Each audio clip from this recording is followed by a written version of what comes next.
Ben, ça me fait plaisir d'être là. Puis je remercie vraiment d'abord Fabien pour l'invitation participer à cette présentation, cette conférence, et aussi à ma collègue Maude pour avoir présenté le transhumanisme. Ça va m'éviter d'avoir à le faire parce que je dois vous dire que c'est vraiment assez loin de ce que je considère ma spécialité. Par contre, je pense que je peux quand même en dire beaucoup. Puis peut-être juste avant de commencer, je vais quand même dire, je vais quand même émettre une opinion peut-être informée bon, comme académique, j'essaie d'avoir des propos quand même nuancés.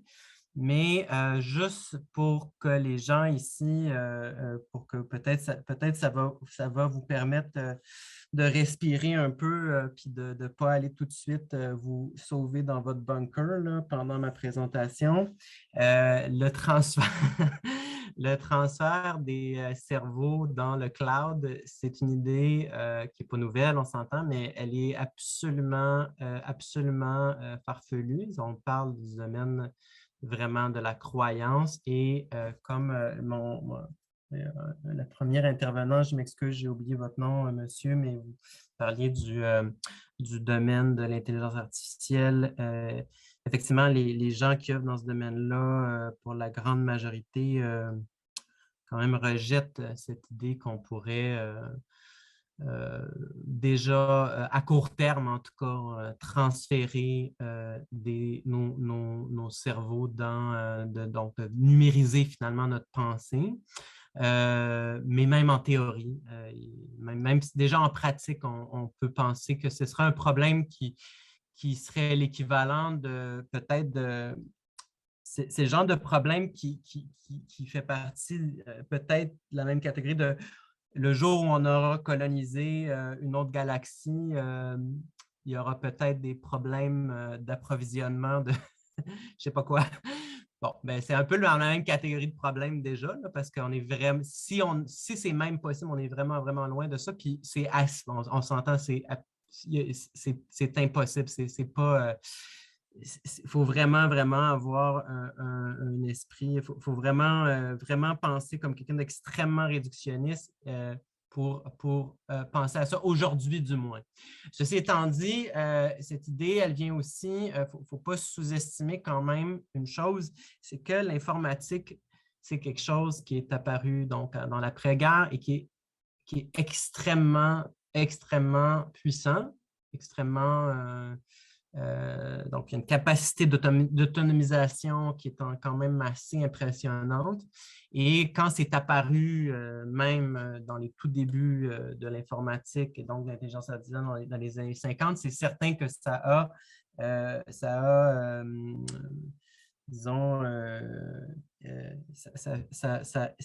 ça en a excité plus d'un. Et cette excitation a perduré quand même pendant un certain temps, en particulier cette idée qu'on pourrait, par exemple, que l'intelligence serait un principe qui serait purement désincarné, qui pourrait être purement désincarné. Aujourd'hui, ça a été vraiment, vraiment remis en question, mais bon, ça reste quand même dans notre culture, dans notre imaginaire. Voilà, je vais juste mettre les pendules à l'heure pour que vous pouvez respirer. Inquiétez-vous pas, on va pas transférer nos esprits dans le cloud. Google ne va pas posséder un droit de copyright sur nos esprits demain matin. Par contre, il y a des problèmes évidemment euh, très contemporains par rapport à l'intelligence artificielle. Et évidemment, comme Maud le soulève, il s'agit quand même d'un mouvement qui a quand même qui vient soutenir un ensemble de croyances dans la communauté qui prend diverses formes. Et dans le monde de l'intelligence artificielle, il y a quand même une forme que ça prend en ce moment. C'est-à-dire qu'il y a il y a quand même un certain nombre de personnes du domaine qui croient que le deep learning, donc la technologie qui a été développée, donc qui explique un peu le breakthrough là, du milieu des années 2000 et l'industrialisation rapide de l'intelligence artificielle à partir de 2010. Donc, que le deep learning serait un peu, on aurait solutionné, en fait, qu'on aurait, soi-disant, découvert avec le deep learning là, pas mal tous les éléments concernant qu'est-ce que c'est que l'intelligence humaine et que tout ce qui resterait à cette étape-ci, c'est d'avoir juste plus de données, une plus grosse capacité de calcul. Donc, ça, c'est quand même quelque chose qui est assez répandu. Mais même cette communauté-là, je ne suis pas sûr qu'elle croit nécessairement au transfert des esprits. Bon, moi, je vais vous parler peut-être d'un sujet qui est corollaire au transhumanisme et qui touche quand même à l'intelligence artificielle et qui est un peu plus dans ma cour, qui est le domaine de la création, de la créativité, principalement artistique.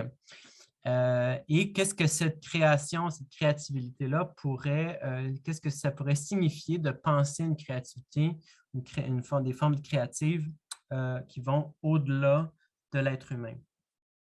Et comme Fabien l'a dit, donc je ne vais pas y revenir, mais j'ai publié un livre. Et, en fait, c'était la semaine passée, ou il y a quelques jours, cette semaine, en fait, c'était le premier anniversaire du livre, donc ça fait déjà 1 an qu'il est sorti.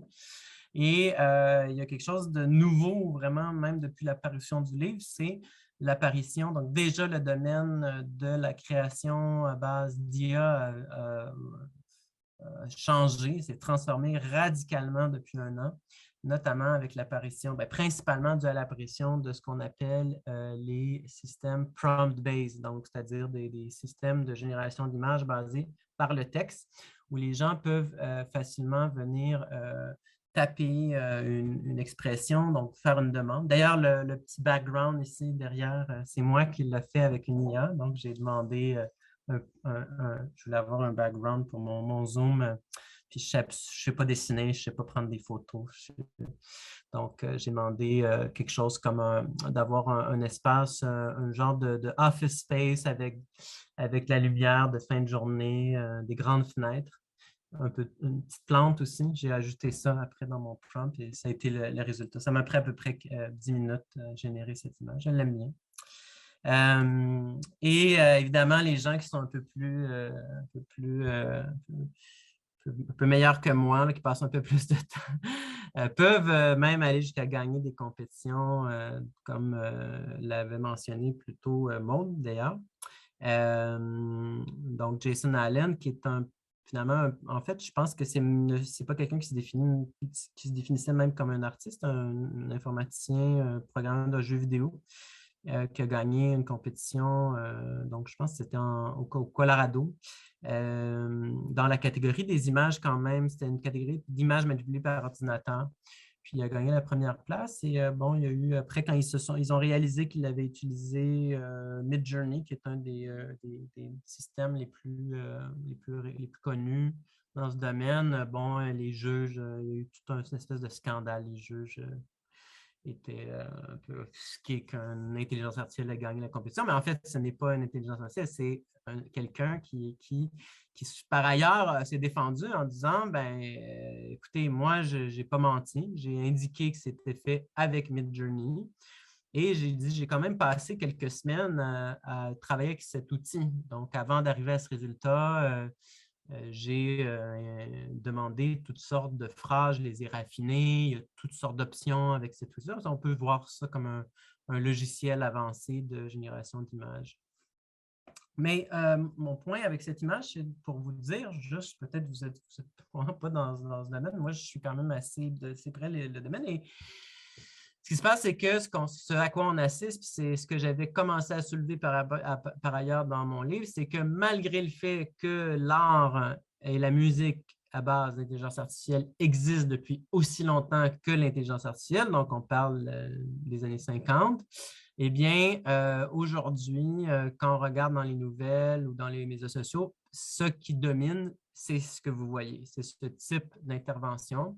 Le hashtag AI Art, si vous allez dans n'importe quel média social, vous allez trouver que des images qui sont générées souvent par des amateurs, par ailleurs, et la communauté qui est un peu à la base il y a quelques années là, qui avait commencé à s'intéresser pendant l'émergence des réseaux de neurones et tout ça à la créativité est un peu mise de côté face à une domination finalement des grands joueurs. Parce qu'évidemment, c'est des. Il y a, bon, Midjourney, ce n'est pas tout à fait la même chose, mais comme il y a le premier outil de ce type-là, c'est DALL-E 2 qui est développé par OpenAI. Dans le domaine du texte, il y a le GPT-3 et tout ça. Google a aussi ses propres interfaces, Meta. Donc, ce qu'on voit, c'est qu'on assiste et c'est un peu le propos de ma présentation aujourd'hui, c'est de voir que finalement, ce qui vient dominer le domaine, c'est très, très réducteur par rapport aux possibilités réelles qu'on peut atteindre en utilisant l'intelligence artificielle pour la création. Puis, donc, je vais essayer d'utiliser l'opportunité aujourd'hui pour un peu peut-être déjà faire un peu le tour des principaux enjeux, des principales opportunités, puis aussi d'essayer de voir comment on pourrait peut-être repenser autrement justement la création, appelons-la peut-être transhumaniste, je ne sais pas, je ne pense pas que c'est la même chose, mais en tout cas, la création au-delà de l'humain. Parce que c'est certain que quand, avec l'intelligence artificielle, on est quand même face à des outils, bon, certains les appelleront des outils, mais en même temps, ce sont des outils qui ont quand même une capacité d'autonomie, et je dirais d'autonomie créative même, qui est quand même assez importante, qui fait que finalement, dans la pratique, les artistes vont développer peut-être des relations ou des procédés qui sont quand même assez différents de ce qu'on pourrait retrouver dans des formes traditionnelles d'expression artistique, parce qu'il y a un certain degré d'autonomie justement qui est confié au système informatique. Donc, c'est un peu la critique que je vais faire aujourd'hui, c'est de montrer que, ben, OK, toutes ces espèces d'outils qui sont de techniques, qui sont un peu à l'avant-plan, ben, elles cachent derrière, en fait, plus que 7 décennies d'art et de musique, de littérature qui sont créées à partir de toutes sortes de techniques et d'approches qui touchent de près ou de loin à l'intelligence artificielle. Je vais peut-être débuter avec mon exemple préféré du domaine que j'y reviens beaucoup parce que je trouve que c'est vraiment un exemple qui est assez emblématique, qui a été créé au début des années 90, donc qui nous un peu remet en question d'ailleurs le caractère. On a souvent l'impression que l'intelligence artificielle est arrivée avant hier, mais en 92, Nicolas Baginski, qui s'intéresse à la musique, qui est un luthier en fait, et un roboticien, amateur, là, donc un peu self-taught, autodidacte, va réaliser, donc il s'intéresse au système, à l'époque qu'on appelait connexionnisme, donc les réseaux de neurones qui n'étaient pas des réseaux profonds, mais qui étaient quand même des réseaux de neurones artificiels, donc capables d'apprendre jusqu'à un certain point. Et à la fin des années 80, il y a des publications qui émergent dans le domaine de l'informatique qui montrent qu'on pourrait, à partir de... qui montrent qu'on peut entraîner des réseaux de neurones sur des partitions de musique et qu'ensuite, on peut les utiliser pour générer des nouvelles partitions. Donc, c'est déjà une forme qui vient ici du domaine de l'ingénierie de créativité, on pourrait dire, computationnelle. Et il y a une étude assez importante qui sort en 89, je pense, qui porte sur la génération à partir de musique blues. Donc, on entraîne, en fait, on a une base de données de table de notation, là, de composition de blues. On entraîne un réseau de neurones et ça génère du blues. Et Baginski regarde ça et se dit, mais en fait, ce n'est pas vraiment de l'art, ce n'est pas vraiment de la musique, ce n'est pas vraiment intéressant parce que la seule chose que ça peut faire, c'est créer encore plus de ce qui existe déjà. Donc, on peut créer plus de blues qui va ressembler à d'autres formes qui existent déjà, mais il se dit, moi, ce qui m'intéresse, en fait, c'est que je veux apprendre quelque chose sur la musique. Je veux dépasser la musique. Donc, il y a peut-être aussi un sentiment ici, d'une certaine manière, transhumaniste, parce qu'il se dit, je veux dépasser la musique qui existe. Et comment je vais le faire? Ben, je vais confier cette musique, cette composition de musique, ou cette création musicale à des machines. Il va créer Aglophane, qui est le robot que vous voyez à l'écran, son premier instrument, qu'il appelle par ailleurs, il se garde de dire que c'est un robot qui joue de la guitare. Et c'est vraiment un robot guitare. Donc, parce qu'il se dit, je n'ai pas besoin d'un Android qui viendrait jouer de la guitare. Je peux l'instrument lui-même et l'agent lui-même et l'artiste, d'une certaine manière. Et il va utiliser un réseau de neurones non supervisé. C'est-à-dire que ce n'est pas Baginski qui va entraîner le système à jouer d'une certaine manière à partir de compositions déjà faites. Il va plutôt laisser le système, le robot jouer, s'écouter et se répondre à lui-même.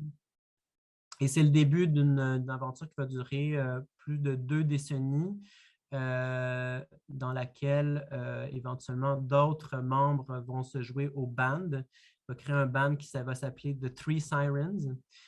C'est particulier parce que quand j'ai écrit le livre, on m'a demandé, parce que parfois j'écrivais le nom en italique et parfois pas. Et au MIT Press, on m'a dit, quand c'est une œuvre, c'est en italique, mais quand c'est un band, ça ne devrait pas être en italique. Donc, ça a été un peu compliqué de négocier ça parce qu'effectivement, c'est à la fois des agents, donc à la fois des musiciens d'une certaine manière. Baginski va même prétendre qu'à un certain moment, il a quand même roulé pas mal avec le band et il les mettait dans des road cases, il les amenait d'une ville à l'autre. Souvent, il jouait les robots dans des clubs un peu partout en Allemagne ou en Europe.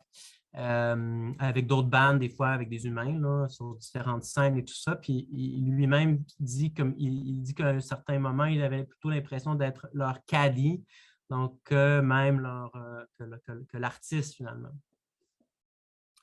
Et l'autre chose à mentionner, c'est que ce band, en fait, joue effectivement d'une musique qui est quand même assez étrange et qui évolue au cours d'une même soirée, mais paradoxalement aussi, d'une certaine manière, reproduit peut-être par défaut ou par accident, qui sait. Baginski ne sait pas pourquoi ça s'est passé comme ça, mais apparemment que les robots ont finalement eux-mêmes développé une préférence pour le blues improv. Donc, un retour à la case départ peut-être.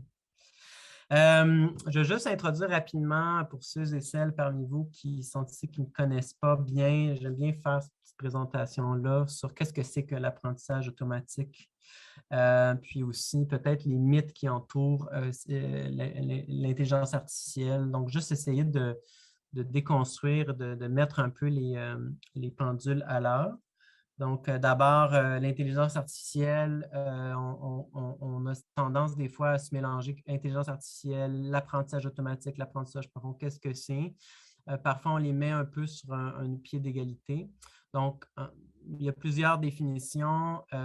Moi, celle que je retiens et celle avec laquelle je travaille, c'est que l'apprentissage profond, c'est un sous-domaine de l'apprentissage automatique, qui lui-même est un sous-domaine de l'intelligence artificielle, qui est un domaine très large et historique, donc qui finalement porte sur la recherche pour tenter de comprendre peut-être les principes de l'intelligence humaine ou du vivant, du moins, et de l'implanter dans des machines. Il y a aussi cette idée que le machine learning serait nouveau, donc, petite remise peut-être juste mentionner que ça date, en fait, le terme est apparu dans les années 50 en même temps que, et l'art avec, bon, on peut associer toutes sortes de mouvements artistiques qui vont aller en parallèle de cette histoire-là, en commençant par l'art cybernétique, l'art évolutif, l'art robotique, etc., etc. Donc, c'est loin d'être nouveau. Est-ce que l'apprentissage automatique peut créer de l'art sans artiste? Donc ça, souvent, on va avoir tendance à nous présenter que c'est le cas, que c'est un peu un fait accompli, mais en fait, c'est très nuancé. Et la difficulté, le problème, c'est qu'il y a effectivement aujourd'hui des systèmes qui sont capables, c'est un peu le problème éternel dans l'intelligence artificielle qui est le framing problem, un peu le problème du contexte. C'est qu'on est capable de générer des systèmes qui vont pouvoir, par exemple, créer des images qui sont très belles, comme celles que vous voyez en arrière de moi. Donc, les gens peuvent juger en regardant une image un peu hors contexte. Oui, il y a une qualité artistique et tout ça, mais en même temps, c'est pas clair s'ils sont capables d'inventer des nouvelles formes artistiques, puis c'est pas clair non plus s'ils peuvent vraiment s'inscrire dans le champ de l'art qui, on le sait aujourd'hui, depuis le début du 21e siècle, en fait, pardon, du 20e siècle, est beaucoup relié au contexte dans lequel l'activité artistique s'inscrit. Puis bon, le dernier, je vais y passer, on pourrait bientôt surpasser la créativité humaine. On pourra, je n'y crois pas. Je n'y crois pas. Je pense qu'il y a des bonnes raisons de croire que c'est pas, qu'on est assez loin de ça. Pourquoi le machine learning, d'où ça vient? Ben, quand on parle d'intelligence artificielle et qu'on veut programmer des machines à faire des choses qu'on fait ou comprendre ce que nous, on comprend, comme par exemple faire des choses comme parler, marcher, ben, le problème qu'on a, c'est que, puis c'est là d'ailleurs que le problème majeur, par exemple, avec l'idée de pouvoir transférer nos pensées dans le cloud, c'est qu'on ne sait même pas comment nos pensées se forment. On a très peu d'informations encore aujourd'hui sur le fonctionnement du cerveau. Puis il n'y a rien qui indique qu'on ne va jamais arriver à une définition ou à une représentation qui est assez précise pour pouvoir de manière précise, transformer ces informations-là en symboles, parce que c'est ça que ça voudrait dire de faire un upload. Mais pour revenir à la question ici, là, on parle de système de règles. Quand on programme un système, on doit définir les règles logiques. Donc, par exemple, pour la marche à pied, ce serait un algorithme qui dirait, je vais mettre un pied devant l'autre et répète. Mais la réalité, c'est que c'est beaucoup plus compliqué que ça parce qu'il y a toutes sortes de muscles, toutes sortes de situations aussi qui vont impliquer la marche. Si on ne prend que cet exemple-là, la marche, on parlait l'autre jour, j'étais à Oslo avant hier, puis on partageait ensemble avec les Norvégiens les joies de l'hiver et l'apprentissage de la marche en pingouin là, sur la glace. Donc, il y a toutes sortes de situations, en fait. Donc, la réalité, c'est qu'on ne sait pas vraiment comment on marche. On ne sait pas vraiment comment on parle. Mais on sait une chose, c'est qu'on sait qu'il fut un temps où on ne savait pas comment faire ces choses-là et qu'on a appris par essai-erreur avec de l'aide, donc petit à petit, à accomplir ces choses-là. Donc, c'est un peu l'idée derrière l'apprentissage automatique, en tant qu'approche de l'intelligence artificielle, c'est qu'on se dit plutôt que d'essayer pour chaque situation, de venir essayer de trouver les règles et de les encoder dans un système, essayons plutôt de comprendre comment on apprend. Si on comprend si on est capable de trouver les règles fondamentales de l'apprentissage ou en tout cas de s'en approcher, à ce moment-là, on pourra laisser les algorithmes, les machines apprendre par elles-mêmes à partir d'exemples. Donc, c'est vraiment de ça que ça vient.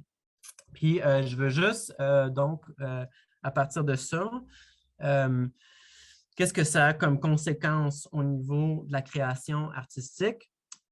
L'argument que je présente dans mon livre, que je défends toujours aujourd'hui, c'est que si on veut comprendre comment les artistes peuvent travailler ou travaillent ou utilisent ou vont détourner par ailleurs les technologies de l'apprentissage automatisé, si on veut comprendre ça, il faut retourner à ce que j'appelle la matérialité de ces algorithmes. Et peut-être un point de départ, c'est de regarder leur structure. Donc, comment ces machines-là se distinguent de d'autres types de machines ou de d'autres types d'algorithmes, d'approches algorithmiques.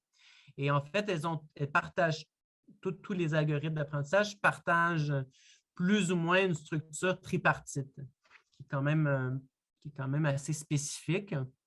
C'est-à-dire qu'on a 3 éléments. Un modèle, d'abord, le modèle, c'est, que vous voyez ici à droite, c'est le programme, en fait. C'est le programme qui va prendre, par exemple, en input une image et qui va nous dire en output s'il s'agit d'une image de chihuahua ou de muffin au bleuet.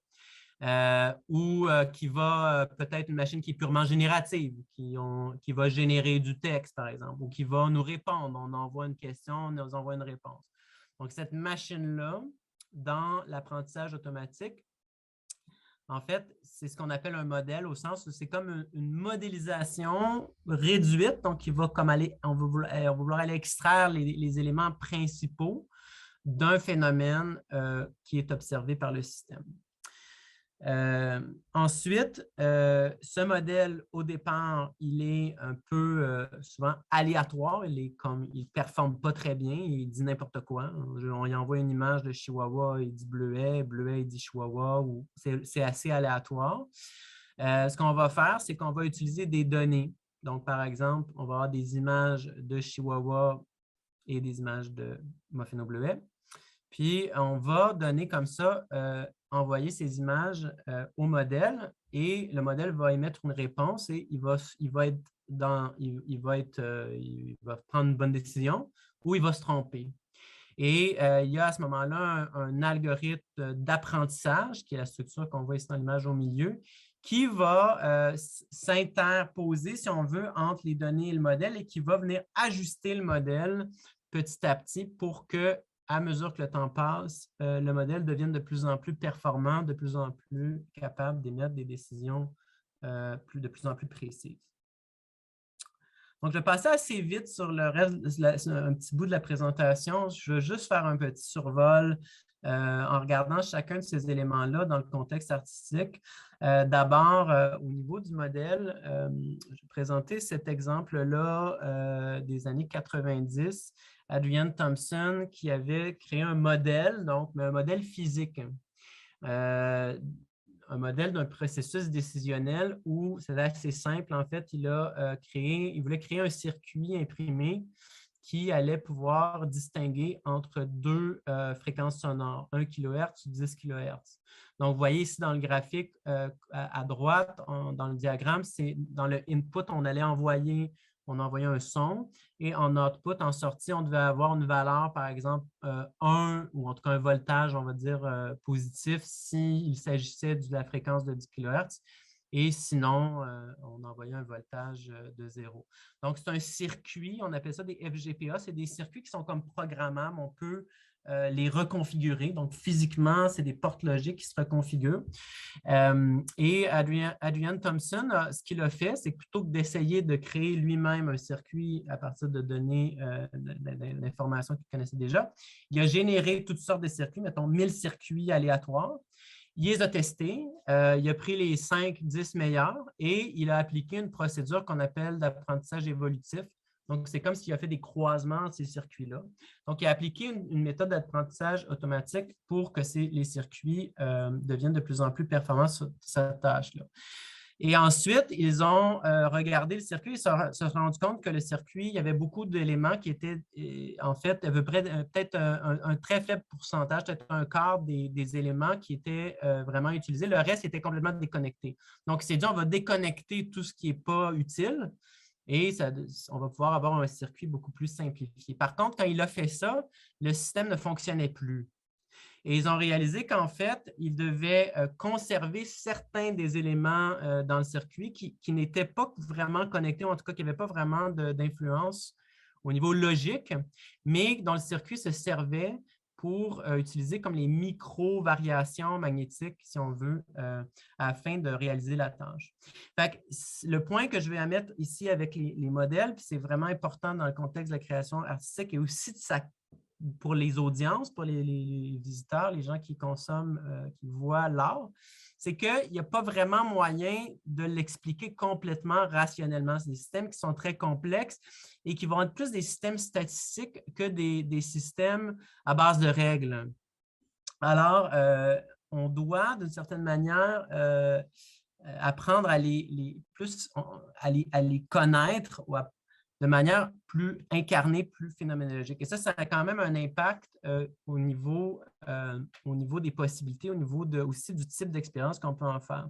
Dans l'œuvre que vous voyez ici, par moi-même et mon collègue Istvan Kantor, on a entraîner un réseau de neurones textuels qui, sur des extraits de la philosophie d'avant-garde artistique du néoïsme, je vais vous passer les détails, mais essentiellement, ça fait une machine qui génère du texte live.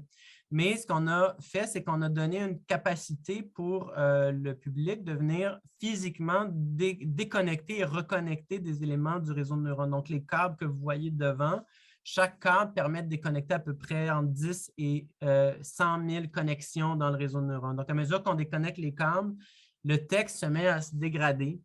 Puis ce qui est assez fascinant, en fait, c'est que l'humain, l'œil, en regardant la machine, en regardant le texte défiler, en réalité, on se met nous-mêmes à reconstruire un peu le texte, où on se met à imaginer des nouveaux textes. Mais le point que je veux faire avec ça, c'est que quand les gens me demandent comment ça marche, quand je déconnecte tel câble, qu'est-ce qui va se passer? Est-ce que telle lettre va changer? En fait, moi, je ne peux pas répondre. Donc, c'est chouette, je n'ai plus besoin de répondre. Je ne sais pas. C'est vraiment quelque chose qu'il faut, en fait. Donc, je dis toujours aux gens, ben, ce qu'il faut faire, c'est qu'il faut vous l'essayer, il faut passer du temps avec pour essayer de voir, vous, qu'est-ce que vous voulez en faire.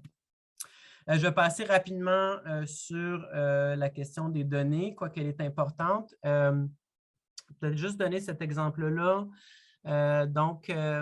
En fait, une des choses un des impacts qu'a le machine learning sur la création, sur le monde de la création, c'est que vient modifier la question du remix. On en a par ailleurs entendu parler beaucoup avec ces fameux algorithmes prompt-based, parce qu'on a dit, ben, vous vous servez pour générer vos images de plein d'images qui ont été générées par des gens.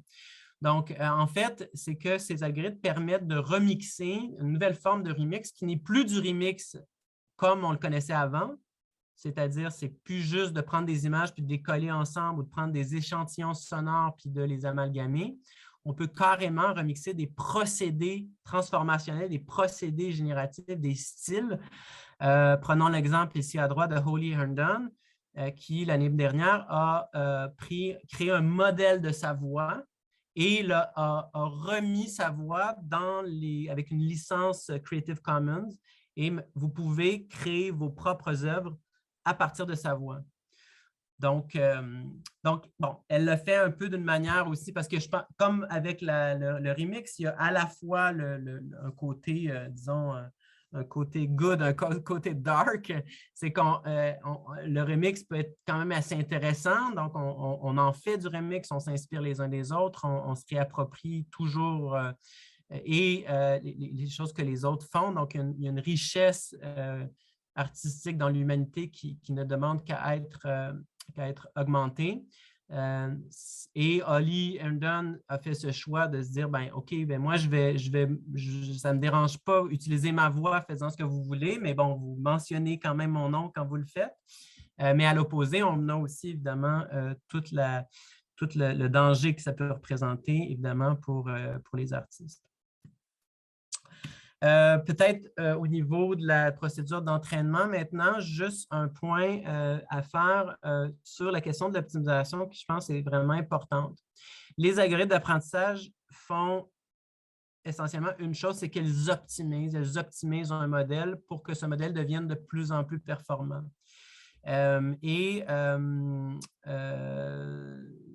Ce que ça veut dire, c'est qu'on pourrait penser, par exemple, donc, une idée un peu naïve pourrait être de croire, se dire, ben, si on a à ce moment-là, si on était capable d'optimiser un système sur les préférences esthétiques d'un groupe de personnes, à ce moment-là, on serait capable de produire des images de l'art, le meilleur art possible. Le problème, c'est que l'art, c'est pas vraiment optimisant, mais il n'y a pas il y a pas ça n'existe pas le meilleur film ou la meilleure joke. Si on prend les deux meilleures jokes au monde et qu'on les mélange, ça ne va pas faire nécessairement une joke encore plus drôle. Aussi, un film qu'on aimait peut peut-être, à un moment donné, on peut peut-être décider qu'on ne l'aime plus ou qu'on préfère un autre film. Donc, c'est vraiment très variable. Dans le projet que vous voyez à gauche ici, qui date de 2017, c'était une recherche où on avait généré des images à partir d'un système autonome et soumis ces images à un groupe un échantillon de personnes. On leur avait demandé, pensez-vous que cette image a été faite par un humain ou une machine? Donc, c'est le fameux test de Turing. Quand les images qu'on présentait étaient tirées du répertoire de l'expressionnisme abstrait américain, donc on parle par exemple de Jackson Pollock, les gens, en 85% du temps, disaient « c'est fait par un humain ». Donc, ils avaient raison dans ce cas-là. Quand les images venaient du système de El Gamal et al., du Creative Adversarial Network, les gens, à 53%, disaient « c'est fait par un humain ». Donc, ils se trompaient. Donc, leur système, d'une certaine manière, passait le test de Turing. Et ce qui est assez intéressant, encore plus que ça, c'est que quand les images qui étaient présentées étaient des peintures tirées de la dernière foire d'art à Bâle, qui est une des plus grandes foires d'art contemporain où les meilleurs peintres présentent leur travail, seulement 41% des gens disaient que c'était fait par un humain. Donc, ça démontre un peu à quel point les jugements esthétiques, et c'est toute la problématique de ce qu'on appelle la computationnalité, la computational creativity, la créativité computationnelle, pardon, qui est un domaine de l'intelligence artificielle qui s'intéresse directement à essayer de créer des œuvres ou que ce soit musical ou des images, quoi que ce soit, il y a ce problème-là fondamental de l'attribution de valeur. Qu'est-ce qui décide, où est la valeur esthétique, quand, encore une fois, on ne sait pas exactement d'où ça vient. Je vais passer rapidement parce que je manque de temps. Je veux juste arriver en fait, à les questions un peu plus qui m'animent un peu plus en ce moment. Donc, dans un contexte où, justement, on travaille et j'ai réalisé, je vais juste montrer un peu cette œuvre ici sur laquelle je travaille en ce moment avec ma collègue Rosalie Dumont-Gagné, où on essaie d'entraîner des robots, donc vous voyez, des espèces de robots sphéroïdes, des agents finalement autonomes, qu'on entraîne en temps réel sur des tâches assez simples. Et qui, finalement, par essai-erreur, vont tenter vont tenter d'atteindre leurs objectifs. Et ça génère certains comportements artificiels. Fabien, peux-tu me dire combien de temps j'ai encore? Tu n'as plus de temps. J'ai plus de temps, c'était 30 minutes. Hein? Okay. C'est ça, mais tu peux encore prendre 5 minutes là. Je vais prendre 5 minutes. Ouais, bon, je vais faire une histoire. Je pensais que j'avais plus de temps, je m'excuse. Je pensais que j'avais 40 minutes. OK. Donc, les questions que je me pose, c'est quand on travaille avec des agents comme ça, où se situe la création? Comment est-ce que ça se passe? Qui crée? Et en fait, on pourrait déjà supposer une première, disons, l'état de l'art pendant longtemps dans le domaine de la créativité computationnelle, ça a été de dire, c'était basé sur la théorie de Margaret Bolden, c'est de dire que la créativité, c'était la nouveauté et la valeur. Ça prenait ces deux choses-là. Donc, si j'ai un lingot d'or, ça a beaucoup de valeur, mais ce n'est pas créatif. Et si je crache en l'air, c'est nouveau. Personne n'avait craché en l'air de cette manière-là à ce moment-là. Mais ce n'est peut-être pas de valeur. Peut-être que ça en a dans certains contextes, mais ça va dépendre justement du contexte.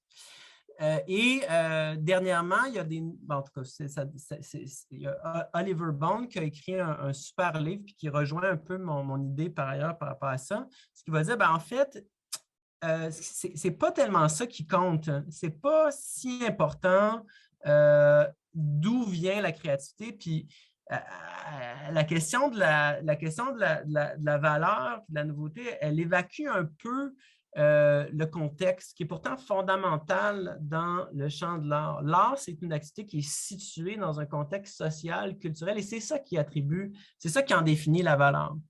Donc, c'est la production située de nouveautés à laquelle on devrait s'intéresser. Donc, ce qui est plutôt important, c'est quel rôle à ce moment-là sont joués par les différents agents qui sont impliqués dans le processus créatif et quelles relations sont créées entre eux et elles.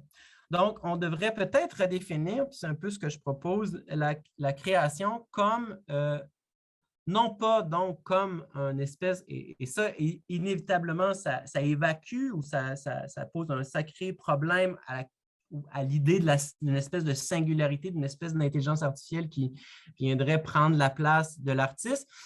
Plutôt, ce que je propose, c'est de dire, on est déjà, de toute façon, quand on crée, on est déjà impliqué dans une espèce de réseau. D'ailleurs, qu'on utilise des systèmes d'intelligence artificielle ou pas, on est en face de toutes sortes de contraintes, de collaborateurs qui peuvent être des humains, de matériaux, de procédés.